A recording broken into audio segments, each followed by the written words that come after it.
ನಾವಿವತ್ತು tea time snacks ಒಂದು ಹೆಲ್ದಿಯಾಗಿರುವಂತಹ snacks ನೋಡ್ಕೊಂಡು ಬರೋಣ. Hi all, welcome back to ಹಲ್ಯಾಸ್ ವರ್ಲ್ಡ್.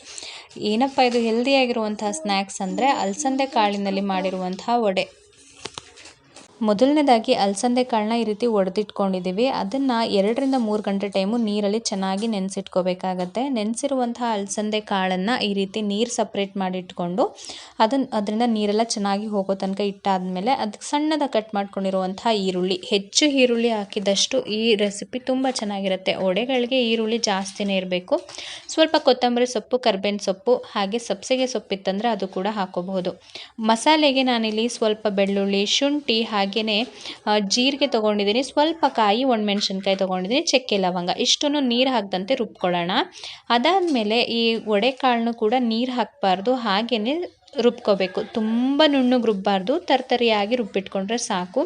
ಈಗ ನಾನು ತೋರಿಸಿದಂತಹ ಎಲ್ಲ ವಸ್ತುಗಳನ್ನು ಒಂದು ಬೌಲ್ಗೆ ಹಾಕಿ ನೀಟಾಗಿ ಮಿಕ್ಸ್ ಮಾಡಿಕೊಂಡು ಅದಕ್ಕೆ ರುಚಿಗೆ ತಕ್ಕಷ್ಟು ಉಪ್ಪನ್ನು ಹಾಕ್ಕೊಳ್ಳೋಣ. ನಿಮಗೆ ಬೇಕು ಅಂತಂದರೆ ಹಸಿಮೆಣ್ಸಿನ್ಕಾಯಿನ ಸಣ್ಣದಾಗಿ ಕಟ್ ಮಾಡಿ ಹಾಕೋಬಹುದು, ಅಥವಾ ರುಬ್ಬೋದಕ್ಕಾದ್ರೂ ಹಸಿಮೆಣ್ಸಿನ್ಕಾಯಿ ಬಳಸಬಹುದು. ನಾನಿಲ್ಲಿ ಕಂಪ್ಲೀಟಾಗಿ ಒಣಮೆಣ್ಸಿನ್ಕಾಯಲ್ಲಿ ಮಾಡ್ಕೊಂಡಿದ್ದೀನಿ. ಹಸಿಮೆಣ್ಸಿನ್ಕಾಯಿ ಬಂದು ಗ್ಯಾಸ್ಟ್ರಿಕ್ ಅನ್ನೋದಕ್ಕೆ ಕಾರಣದಿಂದ. ಈಗ ನೋಡ್ತಾ ಇರ್ಬೋದು, ಎಲ್ಲನೂ ಕೂಡ ಒಂದೊಂದಾಗಿ ನೀಟಾಗಿ ತಟ್ಟಿ ಎಣ್ಣೆ ಒಳಗಡೆ ಡೀಪ್ ಫ್ರೈ ಮಾಡ್ಕೊಳ್ತಾ ಇದ್ದೀನಿ. ಅಲಸಂದೆ ಕಾಳು ಅಂದ್ರೆ ಪ್ರೋಟೀನ್ ಅಲ್ವಾ, ಆದರೆ ಸ್ವಲ್ಪ ಡೀಪ್ ಫ್ರೈ ಇರುತ್ತೆ, ಅಷ್ಟು ಬಿಟ್ಟರೆ ಇದು ಕೂಡ ಹೆಲ್ದಿಯಾದಂಥ ಟೀ ಟೈಮ್ ಸ್ನ್ಯಾಕೆ. ಮಕ್ಕಳುಗಳು ಸ್ಕೂಲಿಂದ ಬಂದ ತಕ್ಷಣ ಏನಪ್ಪ ಮಾಡಿಕೊಡೋದು ಅನ್ನುವಾಗ ಈ ರೀತಿ ಸ್ನ್ಯಾಕ್ಸ್ನ ಮಾಡಿಕೊಡಿ. ನೀವು ಹೆಲ್ದಿ ವರ್ಷನ್ ಬೇಕು ಅನ್ನೋದಾದರೆ ಇದನ್ನ ಶಾಲೋ ಫ್ರೈ ಕೂಡ ಮಾಡಬಹುದು. ಹಾಗೆಯೇ ಇನ್ನೂ ಹೆಲ್ದಿ ಬೇಕು ಅಂತ ಅಂದರೆ ಈ ಅಪ್ಪಮ್ದು ಪ್ಲೇಟ್ ಬರುತ್ತಲ್ಲ, ಅದರಲ್ಲೂ ಕೂಡ ನೀವು ಇದನ್ನು ಬೇಯಿಸ್ಕೋಬಹುದು. ಆ ರೀತಿ ಕೂಡ ಮಾಡಬಹುದು. ಅದು ಇನ್ನೂ ಒಂಥರ ಟೇಸ್ಟ್ ಚೆನ್ನಾಗಿರುತ್ತೆ, ಇಡ್ಲಿ ಥರ. ಅದನ್ನ ಬ್ರೇಕ್ಫಾಸ್ಟ್ ಆಗಿ ಕೂಡ ನೀವು ತೊಗೋಬಹುದು. ಅಲಸಂದೆ ಕಾಳಲ್ಲಿ ದೋಸೆ ಕೂಡ ಮಾಡಬಹುದು, ಅದು ಕೂಡ ತುಂಬಾ ಚೆನ್ನಾಗಿ ಬರುತ್ತೆ.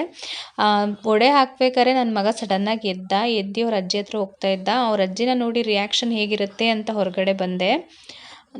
ಬರೋಷ್ಟರೊಳಗಡೆ ಅವ್ನ ರಿಯಾಕ್ಷನ್ ಚೇಂಜ್ ಆಗೋಯಿತು. ಅದನ್ನು ನೋಡ್ಬಿಟ್ಟು ಬಂದೆ. ಅಂದರೆ ನಮ್ಮ ಅತ್ತೆ ಬಂದಿದ್ದು ತುಂಬ ಅಪರೂಪಕ್ಕಲ್ವ, ಹಾಗಾಗಿ ಎಲ್ರಿಗೂ ಏನೋ ಒಂಥರ ಖುಷಿ. ಸೊ ಅವ್ರಿಗೋಸ್ಕರನೇ ಅಂತಲೇ ಮಾಡಿದ್ದಿದ್ದು ಇದು ಅಲಸಂದೆ ಕಾಳಿನ ವಡೆ.